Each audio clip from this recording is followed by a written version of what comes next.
ఒక మర్రిగింజ మహావృక్షం అయినట్టు చిత్తశుద్ధితో నువ్వు ప్రారంభించే ఈ ట్రస్టు ఎంతో మంది పాలిట ఆశాదీపం కావాలి.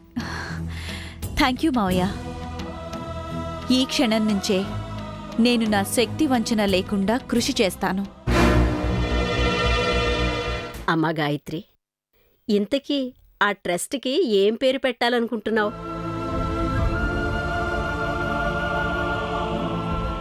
Aditya charitable trust.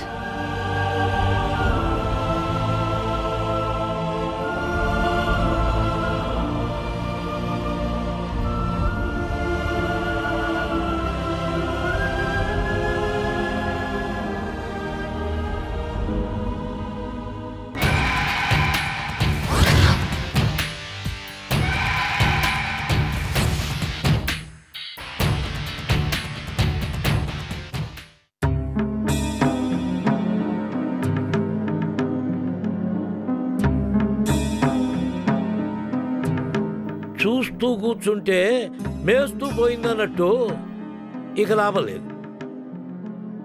ట్రస్ట్ ఏర్పాటు చేస్తుందంట. ట్రస్ట్ దాని బాబుగాడు సొమ్మేమన్నా దాచిపెట్టిందా? అమ్మా బాబు లేని అనాథల కోసం ఆస్తి మొత్తం తగలేస్తున్నారు.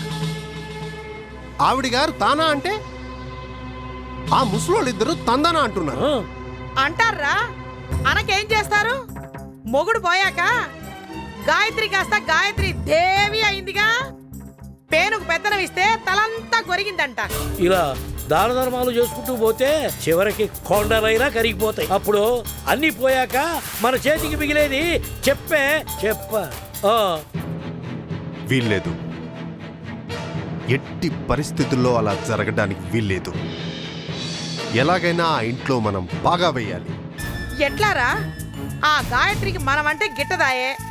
మనం ఏం చేయాలన్నా అడుగు అడుగునా అడ్డుపడుతోంది. దానికి తోడు ఈ నూకాల మొక్కతి లంకిడిలాగా 24 గంటలు అక్కడే కాపలా కాస్తుంది. అయినా సరే మనం ఏదో ఒకటి చెయ్యాలి. వదిన చేతిలో ఆస్తి మొత్తం హరించుకుపోకుండా మనం కాపాడుకోవాలి. దాని గడుపు కాల ఏదో ఒకటి మంట పెడుతుంది అనుకుంటే మొదటికే మోసం వచ్చేలా ఉంది కదరా. గజో ఇట్టా తిట్టుకుంటూ కూర్చుంటే రోజులు, వారాలు, నెలలు, సంవత్సరాలు గడిచిపోతానే ఉంటాయి. గడిచిపోతాయని సాగదీయకపోతే ఏదో ఒకటి చేసి చావచ్చు కదా. దాని గురించే ఇందాకటి నుంచి బుర్ర బద్దలు కొట్టుకుంటున్నాను. ఏం చేసి చావాలా అని. చావాలి కాదు మామాజీ, చంపాలి. మీరు కరెక్ట్ గానే విన్నారు. ఆ గాయత్రీ దేవిని చంపితేనే ఆస్తి మొత్తం మన గుప్పెట్లోకి వచ్చేది. మన గుప్పెట్లోకా? అంటే సింపుల్. ఇంతదాకా వచ్చాక డైరెక్ట్ గా డీల్ మాట్లాడుకుందాం. ఇన్నాళ్ళు మీరు నన్ను ఓ శత్రువులా చూశారు, కానీ కోడలిగా చూస్తే కోట్ల డబ్బు మీ చేతికొచ్చే మార్గం చెప్తాను. కోట్ల డబ్బులా? ఎలా అమ్మా? నాతో చేయి కలపమంటున్నాను. కలిసుంటే కలదు లాభం అని గుర్తు చేస్తున్నాను. అంటే చెప్పాను కదా, నన్ను మీ కోడలిగా ఒప్పుకోవాలి. ఒప్పుకుంటే అప్పుడు మనందరం ఒకే ఫ్యామిలీ అవుతాం. ఆ ఫ్యామిలీని మట్టిలో కలిపేసి ఆస్తి మొత్తం మన చేజిక్కించుకుంటాం. అది నువ్వు అనుకున్నంత ఈజీ ఏం కాదు. నువ్వనుకుంటున్నంత కష్టం కూడా కాదు. అది సరేమ్మా, ఇంత జరిగాక నిన్నెలా నమ్మడం? నమ్మాలత్తమ్మా, మీకు మరో దారే లేదు. మీరు అవునన్నా కాదన్నా నేను ఈ ఇంటి కోడలుగా అడుగు పెట్టేది గ్యారెంటీ. ఈలోగా మనం ఓ అండర్స్టాండింగ్ వస్తే నా ఆశ తీరుతుంది, మీ కోరిక తీరుతుంది. ఏమంటారు? గజం ఆలోచించగా ఆలోచించగా కోడల పిల్ల చెప్పింది కరెక్టే అనిపిస్తుంది. ఏమో అనుకున్నా, ఈ పిల్ల అసాధ్యురాలే. ఏంటి శాంక్, ఇంకా డౌటా? ఆహా, అదేం లేదు. వదినతో చెలగాటం అంటే నిప్పుతో చెలగాటం అని నాకు తెలుసు. ముందు నాతో చేతులు కలపండి. ఆ నిప్పుని ఎలా బూడిద చేయాలో నేను చెప్తాను.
ఆదిత్య మనకు దూరమై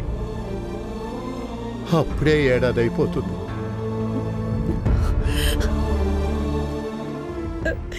ఏడాది రోజులు ఎలా గిర్రం తిరిగిపోతున్నాయండి. అవును జానకి, సముద్రంలో అలలకి కదిలే కాలచక్రానికి సాగటమే తప్ప ఆగటం అంటూ ఉండదు. చెట్టంత కొడుకుపోయినా మోడుల్లాగా మనం ఇంకా బతికే ఉన్నాం. త్వరలోనే వాడికి సంవత్సరికం.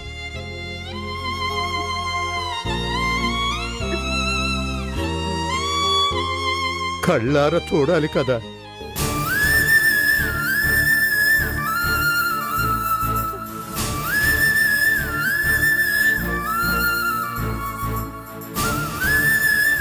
అక్క, బావగారు ఎలా పోయారు?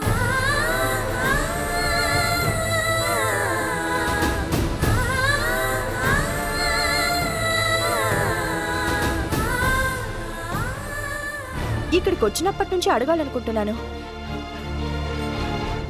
చెప్పక్క.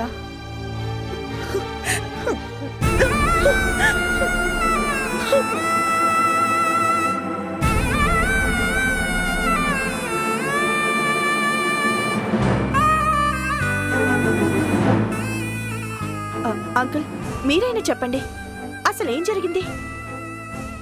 ప్రతి మనిషికి కొన్ని సరదాలు ఇష్టాలు ఉంటాయి. ఒక్కోసారి అవే ప్రాణాంతకంగా మారిపోతాయి. అంటే మా ఆదిత్య విమానాల్లో ప్రయాణం చేయడం మాత్రమే కాదు, వాటిని నడపడం అన్నా కూడా చాలా ఇష్టం. అందుకే వాడు ఫ్లయింగ్ క్లబ్లో చేరాడు. రకరకాల చార్టర్డ్ ఫ్లైట్స్ని నడపడం కూడా నేర్చుకున్నాడు. ఆకాశంలో పక్షిలాగా విమానాల్లో ఎగురుతూ గాల్లోనే గిరికీలు కొట్టిస్తూ విన్యాసాలు చేయడం వాడికి చాలా సరదా. ఆ సరదానే చివరికి వాడి ప్రాణాలని బలి తీసుకుంది. అంటే ఫ్లైట్ యాక్సిడెంటా?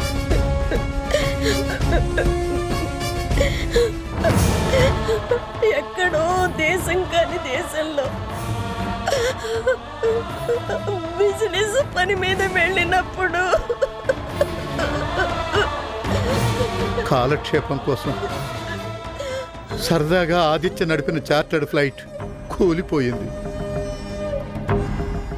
గాల్లోనే కాలిపోయింది. చివరికి వాడి శవాన్ని కూడా కళ్ళారా చూసుకునే అదృష్టం లేకుండా చేశాడు ఆ భగవంతుడు. మా ఆదిత్య ఎప్పుడు అనేవాడు, అమ్మా నేను బిజినెస్ లో కోట్లు సంపాదిస్తాను, మిమ్మల్ని ఖరీదైన కారుల్లో కాదు విమానాల్లో తిప్పుతాను. నేను నడిపే విమానంలో మీరు నా పక్కనే ఉంటారు. అప్పుడు ఆకాశం మీద నుంచి భూమి మీదకు చూస్తూ మీ కొడుకు ఎంత ఎత్తు ఎదిగాడని అర్థం చేసుకుని మురిసిపోతారు అని. కళ్ళారా చూస్తూ మురిసిపోయాం. మోటగా వచ్చిన కన్న కొడుకు బూడిదని అస్థికలను చూసి వాడు వెళ్ళిపోయాడు. గర్భశోకంతో మేమిద్దరం ఇలా జీవోత్సవంలా మిగిలిపోయాం. కానీ ఆ దేవుడు నిర్దాక్షిణ్యంగా తన పసుపు కుంకాలను దూరం చేసిన మా కోడల గాయత్రి మాత్రం కాలకూటం లాంటి ఆ దుఃఖాన్ని తన కడుపులోనే దాచుకుంది. అటు బిజినెస్ని ఇటు కుటుంబ భారాన్ని తన భుజాల మీదే వేసుకుంది. రాత్రింబవళ్ళు కష్టపడుతూ కూడా కంటికి రెప్పలాగా ఈ ముసలి వాళ్ళని కనిపెట్టుకొని కాపాడుతుంది. తన బిడ్డ బన్నీతో పాటు మమ్మల్ని కూడా ఒక తల్లిలాగా చూస్తోంది.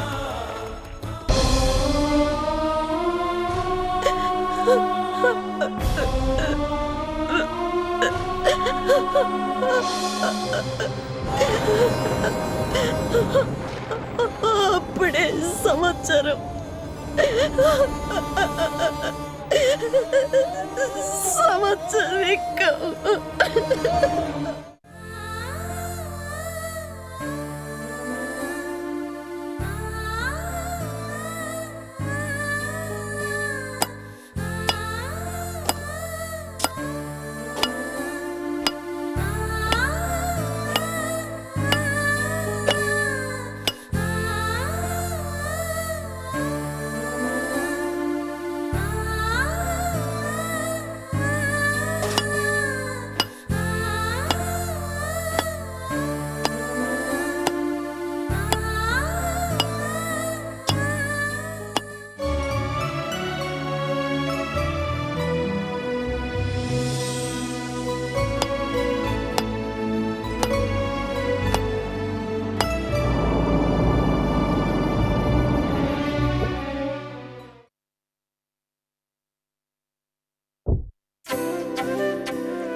దండాలమ్మా. నమస్తే. బాగున్నావా రుక్కమ్మ? బాగానే ఉన్నానమ్మా.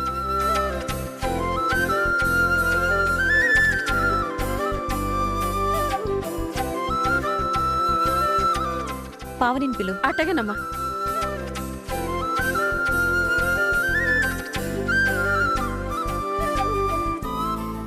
నమస్కారం అండి. నమస్తే. అమ్మా పావనమ్మా, పావనమ్మా, గాయత్రమ్మ గారు రమ్మంటున్నారు. నన్న ఎందుకు? ఏమో నాకేం తెలుసమ్మా, పిలుస్తున్నారు. ఎల్లు ఎల్లమ్మా, ఎల్లు. మరి ఈ పని అదంతా నేను చూసుకుంటాను కదా, ముందు నువ్వు వెళ్ళు. ఎల్లు.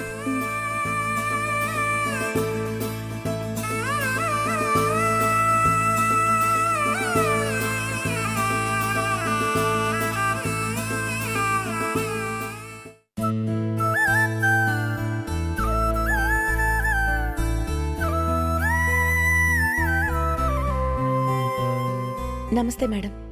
నమస్తే. ఆ, నీతో ఒక ముఖ్యమైన విషయం మాట్లాడాలని నిన్ను రమ్మన్నాను పావని. చెప్పండి మేడం. ఈ కొద్ది రోజుల్లోనే నిన్ను చూశాక, అర్థం చేసుకున్నాక నేను ఒక నిర్ణయానికొచ్చాను. అదేంటో తెలుసా? ఈ లోకంలో దిక్కు ముక్కు లేకుండా ఒంటరిగా అనాథలుగా తమలో తామే ఎందుకు పుట్టామా అని కుమిలిపోయే అభాగ్యుల్ని ఆదరించడానికి, వాళ్ల భవిష్యత్తుని తీర్చిదిద్దడానికి ఒక ఆదర్శవంతమైన ట్రస్ట్ని నేను ఏర్పాటు చేయాలనుకుంటున్నాను. ₹1,00,00,000 మూలధనంతో ప్రారంభించబోయే ఈ ట్రస్ట్ బాధ్యతల్ని నీకప్పగించాలనుకుంటున్నాను. మేడం, ఏమంటున్నారు మీరు? అవును, నాకు నీ మీద పూర్తి నమ్మకం ఉంది. క్షమించండి మేడం, నా వల్ల కాదు. ఎందుకు కాదు పావని? నీలో తప్పనుంది, సేవాగుణం ఉంది, నిజాయితీ ఉంది, పట్టుదల ఉంది. వీటన్నింటినీ మించి అనాథల్ని అభాగ్యుల్ని ఆదుకోవాలనే పవిత్రమైన ఆశయం ఉంది. నేను స్థాపించాలనుకున్న ట్రస్ట్ని నిర్వహించగల క్వాలిఫికేషన్స్ అన్నీ నీలో ఉన్నాయి. కానీ అంత పెద్ద బాధ్యత నేను... నువ్వు నిర్వహించగలవు. నువ్వే నిర్వహించగలవు. పావని, నువ్వు చదువుకున్నదానివని నాకు తెలుసు. డిగ్రీలని కాదు, జీవితాన్ని చదువుకున్నదానివని నాకు బాగా తెలుసు. కన్నీటి విలువ తెలిసిన వాళ్లే సాటి మనిషి కన్నీళ్లని తుడవగలరు. కష్టాల్ని అనుభవించిన వాళ్లే ఎదుటివాళ్లు కష్టాల్లో ఉంటే ఆదుకోగలరు, ఆదరించగలరు. ప్లీజ్ మేడం, అంత పెద్ద పెద్ద మాటలొద్దు. ఏదో నాకు చేతనైనంతలో ఆ పిల్లలకి ఆలంబనగా నిలవాలనుకుంటున్నానే గాని... పావని, ఎన్నాళ్ళిలా కష్టపడతావు? ఆ పిల్లలు పెరిగి పెద్దవాళ్ళవుతున్న కొద్దీ వాళ్ళ అవసరాల్ని ఎలా తీరుస్తావు? మేడం... అవును పావని, ఆ పిల్లలు ప్రయోజకులు కావాలంటే మంచి చదువులు చదివించాలి. వాళ్ల కాళ్ల మీద వాళ్లు నిలబడేలా చెయ్యాలి. వాళ్లల్లో ఆడపిల్లలుంటే రేపు వాళ్లకి పెళ్లిళ్ళు, పేరంటాలు జరిపించాలి. నీ ఒక్కదాని రెక్కల కష్టంతో ఇదంతా సాధ్యపడుతుందనే అనుకుంటున్నావా? అందుకే చెప్పేది, ఈ ట్రస్ట్ బాధ్యతల్ని నువ్వు తీసుకుంటే ఆ పిల్లలకే కాదు ఇంకెంతో మంది అభాగ్యులకి మేలు జరుగుతుంది. నీ ఇన్స్పిరేషన్తో ఏదైనా ఒక మంచి పని చెయ్యాలనే నా ఆశ కూడా నిజమవుతుంది. మేడం, మీరు చెప్పిందంతా నిజమే, కానీ ప్లీజ్ దయచేసి ఇంకేమీ చెప్పొద్దు పావని. ఒప్పుకో. నీ వెనక నేనుంటాను. పవిత్రమైన ఈ ఆశయ సాధన కోసం నువ్వేసే ప్రతి అడుగులోనూ నీకు తోడు నీడగా నేనుంటాను పావని. అలాగే మేడం. మంచి మనసుతో దృఢ సంకల్పంతో మీరు నాకు అప్పగిస్తున్న ఈ బాధ్యతని శిరసా వహిస్తాను. Very good Pavani. నా ఫ్రెండ్ పెళ్లికి రేపు ఉదయమే నేను బెంగళూరు వెళ్తున్నాను. తిరిగి రాగానే వెంటనే ట్రస్ట్ ఏర్పాట్లు చూడమని మేనేజర్ గారితో నేను చెప్తాను. ఓకేనా? మీ ఇష్టం madam. All the best.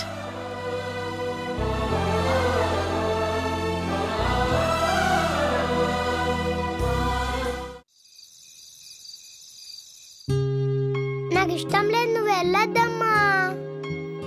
Bunny, వెళ్ళాలని చెప్పాను కదా. 2 డేస్లో వచ్చేస్తానుగా. అయితే నేను వస్తాను, నన్ను కూడా తీసుకెళ్ళు. No, Bunny is a good boy. మారం చేయడంట, అమ్మ మాట వింటాడంట. నేను వస్తాను, నేను వస్తాను, నేను వస్తాను, నేను వస్తాను. బన్నీ గొడవ చేయకు, నువ్వు రాకూడదమ్మా. ఏమ్మా గాయత్రి, ఏమంటున్నాడు వాడు? చూడండి అత్తయ్య, ఎంత చెప్పినా వినడం లేదు. నేను వస్తానని మొండి చేస్తున్నాడు. నేనేం వండి చేయట్లేదు, అమ్మే. ఒరేయ్ మనవడా, ఈ మాత్రానికి ఎవరన్నా ఏడుస్తారా? నేనేం ఏడవట్లేదు. అది అలా పౌరుషంగా ఉండాలి.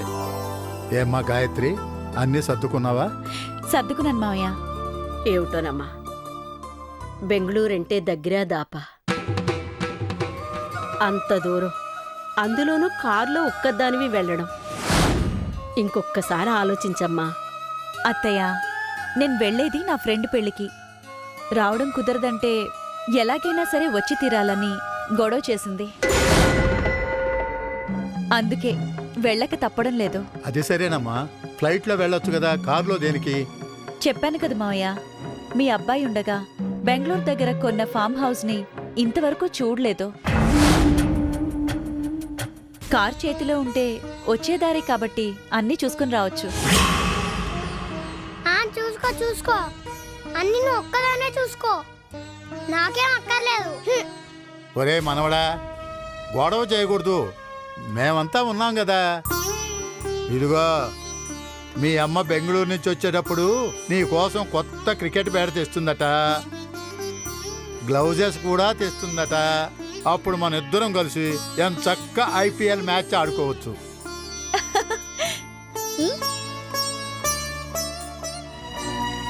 నువ్వేమో బ్యాటింగు, నేనేమో బౌలింగు, సరేనా?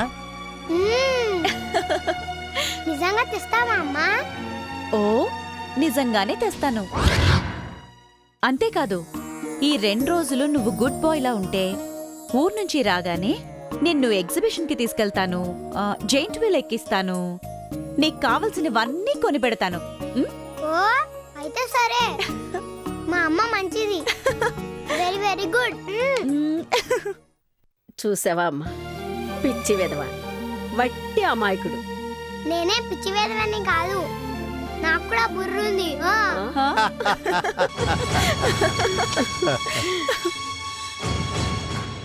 అమ్మా గాయత్రి, తెల్లారిగానే ప్రయాణం కదా, త్వరగా పడుకోండి. అలాగే మావయ్య. జానకి పద.